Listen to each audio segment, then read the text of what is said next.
Hello, this is Jamie Mitchell, and we are back with another episode of the Libertarian Uncensored podcast, going over all the posts on the Libertarian Uncensored subreddit.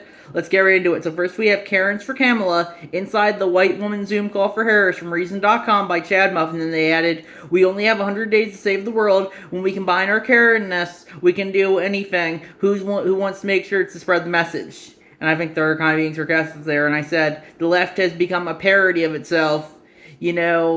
That they have all these now white women for Kamala Zoom calls, white dudes for Kamala Zoom calls. I thought racial identitarian groups were bad, but now that they're supporting a minority Democrat, they're good, and that just goes to show you that in politics all you really have is hypocrites, and that's my thoughts on that issue.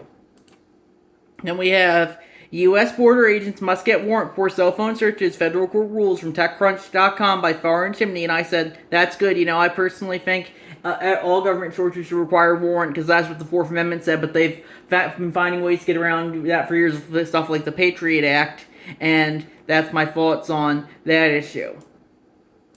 Then we have, these swing state election officials are pro-Trump election deniers from RollingStone.com by Donald Key. And I said, they said in response, it's not about voting, but the ones counting the votes. And I said, just look at Venezuela. It's happened in the U.S. before, too. And I linked to the Wikipedia page for the Box 13 scandal, which gave LBJ the win in the Democratic primary for the 1948 U.S. Senate race that eventually led to him becoming vice president and president.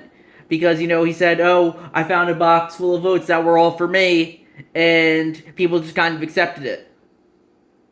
And that just goes to show you that even if you should always question the legitimacy, I think, of every election, even if you're the candidate of your choice won, because increasingly they have shown that they can get away with whatever fraud the people are willing to accept. And that's my thoughts on that issue. Of course, Reddit, they think, Maduro just won his election in Venezuela, unironically, in a landslide. The only elections that it doesn't think are legitimate are Russia's and the U.S. when Republicans win, and that's my thoughts on that issue. Then we have, a court decision worries developers eyeing Florida's aging condos from NPR.org by Zach Ness.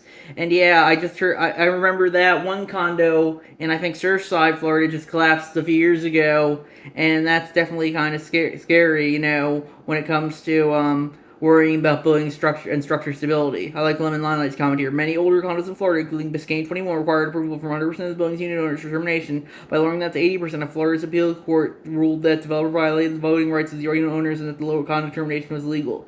And then they added, that sounds like a problem created by the government, requiring 100% of unit owners' determination was an excessive law. Condo associations should be free to determine what percentage of approval for termination best fits their members. That's if new law, 80% requirement, didn't grandfather in old units. The developers needs to play by the rules that may mean very generous offers to most summer residents. And I guess I would agree if that ultimately, I'm against forced collectivism, but I think by choosing to live in a condo or a building, that's voluntary collectivism, and that's my thoughts on that issue.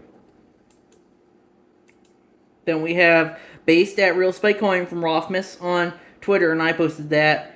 And that was them posting a picture of the Venezuelans protesting their Maduro, and they're saying their election is they don't think the election's they think the election's rigged. And Spike Cohen's tweet was, Venezuelans are learning that you can vote your way into socialism, but you'll have to shoot your way out of it. 2 lessons here: 1, don't vote for socialists. 2, don't give up your guns. And I said, sadly, it looks like the U.S. is going to have to learn that lesson the hard way, and that's my thoughts on that issue. It's essentially, pretty much, I would say both major parties are increasingly socialistic, and that's why, increasingly, I think that's why the big reason the U.S. will have to learn it the hard way. Then we have Kosa moves forward in Congress threatening free speech and encryption from Reason.com by Ninja Lover, and yeah, I definitely don't think KOSA is good. I think KOSA is saying, we're going to protect the kids, but it's just giving government more power over the internet, and I don't think that's a good thing. I think the internet should be a free and open place for speech and expression, and that's my thoughts on that issue. Then we have, I love when big tech suppresses my bad memories. He should have never been president in the first place. Carrying Kamala for Prez from Chad Muffin. And that's linked to Google when you try to search President Donald Trump, it doesn't autofill. And yeah, and my said in response, I'm surprised that other people are surprised. Google's been ideologically captured for years. I linked to the Wikipedia section of the SourceFed article. In 2016, they did a video that Google manipulated search for Hillary, and they eventually took that down due to all the backlash. But but did kind of show that they did manipulate search for Hillary, and that was nearly a decade ago. I'm sure it's only gotten much worse since then. And also, Alphabet Inc., Google's parent company, was Biden's top donor in 2020, and that's something that's also important to remember. I do think Google should be able to do whatever it wants when it comes to its search results, but with that being said, people still should be able to be critical of it. When Twitter does something that's considered that's anti-free speech, people are against it because they don't like the owner and Elon. But when Google does something that is anti-free speech, people are just gonna lick the boot because it's their side doing it, and that's my thoughts on that issue. Then we have Trump was totally not being serious when he suggested he's going to appoint himself president for life. Republicans from VanityFair.com by Donald Key. And yeah, I definitely do think Trump's kind of a troll like that. But with that being said, he's definitely been saying a lot of worrying stuff recently, like, oh, I'm going to stop the federal stop indictment, and I'm going to make police being unable to be indicted. I think it was he said, or something like that. I'm trying to find out what it was.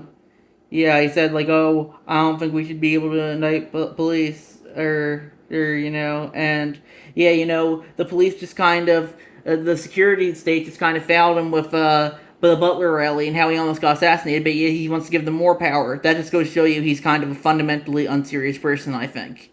And that's my thoughts on that issue. Then we have, so now the Supreme Court can be bought by throwaway 146225, and that's a link to a section of a CNN article. Biden's announcement, which he made at an event in Austin, Texas, commemorating the Civil Rights Act, follows this month's monumental decision by the Supreme Court granting presidents full immunity for some actions taken in office after a tide of revelations about justices accepting vacations as getting gifts from wealthy conservative donors. Democrats on the campaign trail frequently point to the Supreme Court's conservative majority, solidified by former President Donald Trump, to underscore what they see as the high-stakes election of the 2024 election. And, yeah, my thoughts on that are, all government, I think, can be bought, and, that's the thing, the government, they watch over the people, they make the law, they have the monopoly on force, but no one watches over them. People might say, oh, the voters do, but, the voters have shown time and time again they will not hold politicians accountable as long as they have the right letter next to their name, and that just goes to show you that, the government can fundamentally be bought, and that's the sad reality of the world we live in.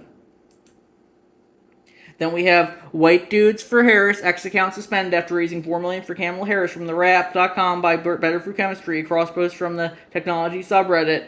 And I said I thought white identitarian groups were bad, but when they're good white identitarian groups, like when they support BIPOC women, they would the woke would call her Kamala, that then they're good, I guess. And that's my thoughts on that issue. Then we have FAQ Sobre Sindicalismo from SAC Sueza from libertamen.wordpress.com by Maltesta Fiesta. And I think they posted that previously, but yeah, it just seems to be like some neo-socialist stuff that is marketing itself as libertarian. Let's see, translate to English. I guess if people want to do like the Swedish syndicalism, that's what I think they're calling it. I think they should be able to, but I don't think people should be forced to do anything that they don't want to do, and that's my thoughts on that issue. Then we have White Dudes Ferris, X account suspended after raising $4 million for Kamala Harris from Yahoo.com by throwaway 146225, and that's the same article that was from the Rap that I just talked about, and I said already posted here and linked to the article that I talked about earlier. I thought white identitarian groups were bad, but apparently this is a good white identitarian group. Then we have U.S. intelligence official, Russia will likely use propaganda to support Trump over Harris from NBCNews.com by throwaway 146225, and I said response, Dems already used Russia as an excuse in 2016, find a new one. And that's my thoughts on that issue.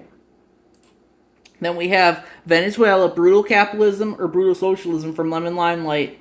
And they said, the New York Times report that Venezuela's tainted election, emphasis added, Venezuela's authoritarian leader Nicolas Maduro was declared the winner of the country's tumultuous presidential election early Monday, despite enormous momentum from an opposition movement that has been convinced this was the year that would oust Mr. Maduro's socialist-inspired party. If the election decision holds and Mr. Maduro remains in power, he will carry Chavismo, the country's socialist-inspired movement, into this third decade in Venezuela. The movement initially promised to lift millions out of poverty. For a time, it had been in recent years, socialist models have given way to brutal capitalism, economics say, with a small state connected minority controlling much of the nation's wealth.